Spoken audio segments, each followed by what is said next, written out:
Wake up. I want to tell you a story.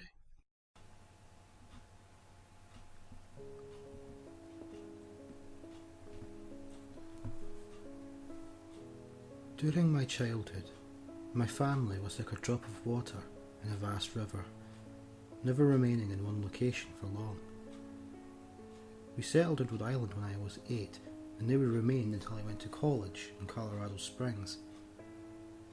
Most of my memories are rooted in Rhode Island, but there are fragments in the attic of my brain which belong to the various homes we had lived in when I was much younger. Most of these memories are unclear and pointless, chasing after another boy in the backyard of a house in North Carolina, or trying to build a raft to float on the creek behind the apartment we rented in Pennsylvania, and so on. But there is one set of memories which remains as clear as glass, as though they were just made yesterday. I often wonder whether these memories are simply lucid dreams produced by the long sickness I experienced that spring. But in my heart, I know they are real. We were living in a house just outside the bustling metropolis of New Vineyard, Maine, population 643. It was a large structure, especially for a family of 3. There were a number of rooms that I didn't see in the 5 months we resided there, and in some ways it was a waste of space, but it was the only house in the market at the time, at least within an hour's commute to my father's place of work. The day after my 5th birthday, attended by my parents alone, I came down with a fever. The doctor said I had monocolosis, which meant no rough play and more fever for at least another 3 weeks. It was horrible timing to be bedridden. We were in the process of packing our things to move to Pennsylvania, and most of my things were already packed away in boxes, leaving my room barren.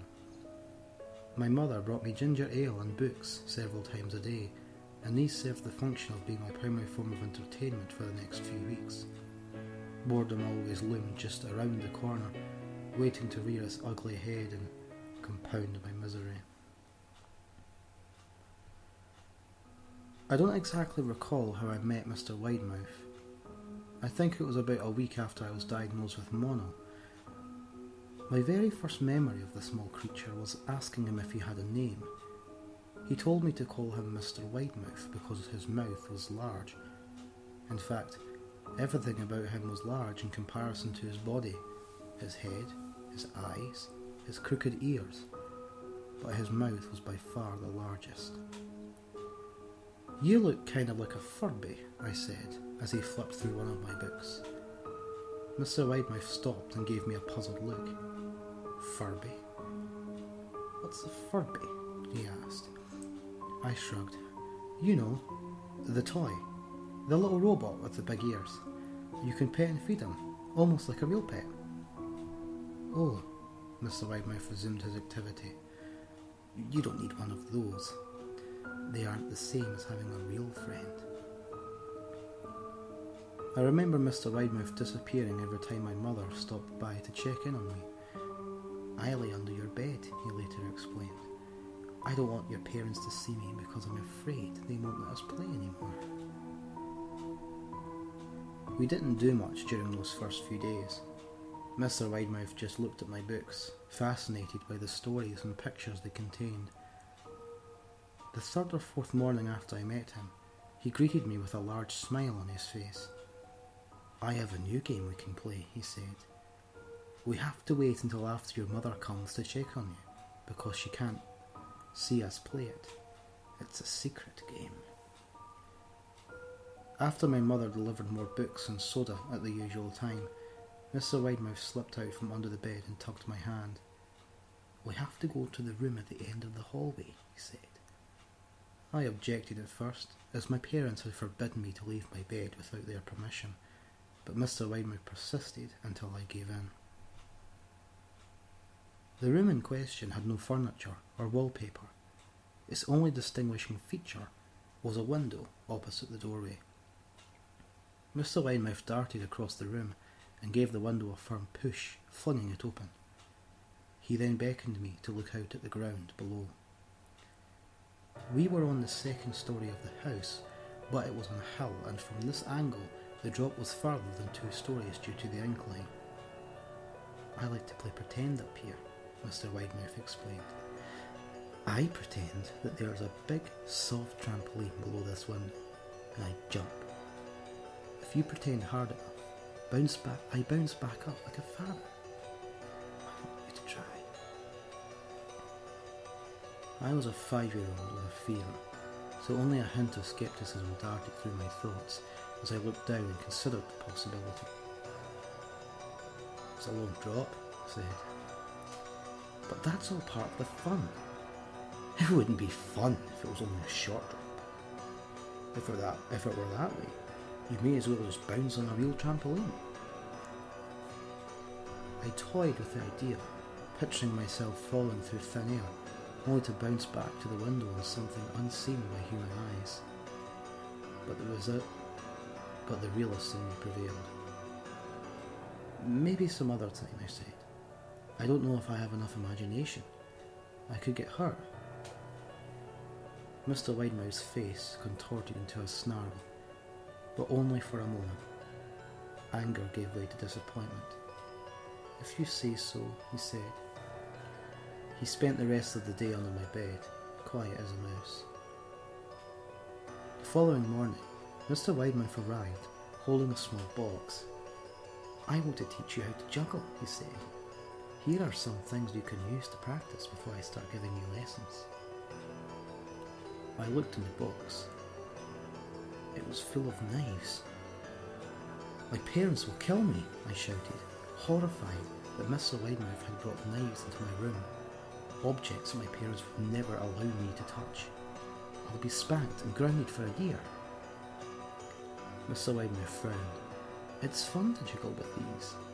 I want you to try it, please. I pushed the box away. I can't. I'll get in trouble. Knives aren't safe to just throw in the air. Mr. Widemouth's frown deepened into a scowl. He took the box of knives and slid on my bed, remaining there the rest of the day. I began to wonder how often he was under me. I started having trouble sleeping after that. Mr. Widemouth often woke me up at night, saying he put a real trampoline under the window, a big one that I couldn't see in the dark. I always declined and tried to go back to sleep, but Mr. Widemouth persisted. Sometimes he stayed by my side until early in the morning, encouraging me to jump. He wasn't so fun to play with anymore. My mother came to me one morning and told me I had her permission to walk around outside. She thought the fresh air would be good for me, especially after being confined to my room for so long. Ecstatic, I put on my sneakers and trotted out to the back porch, yearning for the feeling of sun on my face. Mr. Widemouth was waiting for me.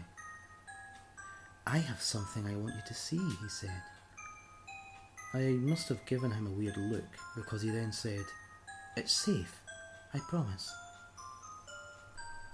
I followed him to the beginning of a deer trail which ran through the woods behind the house. This is an important path, he explained. I've had a lot of friends about your age. When they were ready, I took them down this path to a very special place. You aren't ready yet, but one day I hope I can take you there. I returned to the house, wondering what kind of place lay beyond that trail. 2 weeks after I met Mr. Widemouth, the last load of our things had been packed into a moving truck. I would be in the cab of that truck, sitting next to my father for the long drive to Pennsylvania. I considered telling Mr. Widemouth that I would be leaving, but even at 5 years old, I was beginning to suspect that perhaps the creature's intentions were not to my benefit, despite what he said otherwise. For this reason, I decided to keep my departure a secret from him. My father and I were in the truck at 4 a.m. He was hoping to make it to Pennsylvania by lunchtime tomorrow, with the help of an endless supply of coffee and a 6-pack of energy drinks. He seemed more like a man who was about to run a marathon rather than one who was about to spend 2 days sitting still. Early enough for you? My father asked, with a hint of sympathy. I nodded and placed my head against the window, hoping for some sleep before the sun came up. I felt my father's hand on my shoulder. This is the last move, son. I promise. I know it's hard for you, as sick as you've been. Once Daddy gets promoted, we could settle down, and you could make friends. I opened my eyes as we backed out of the driveway. I saw Mr. Widemouth's silhouette in my bedroom window. He stood motionless until the truck was about to turn into the main road. He gave a pitiful little wave goodbye, steak knife in hand. I didn't wave back. Years later, I returned to New Vineyard. The piece of land our house stood upon was empty, except for the foundation, as the house burned down a few years after my family left. Out of curiosity, I followed the deer trail that Mr. Widemouth had shown me. Part of me expected him to jump out from behind a tree and scare the living bejesus out of me. But I felt that Mr. Widemouth was gone, somehow tied to the house that no longer existed. The trail ended at the New Vineyard Memorial Cemetery. I noticed that many of the tombstones belonged to children.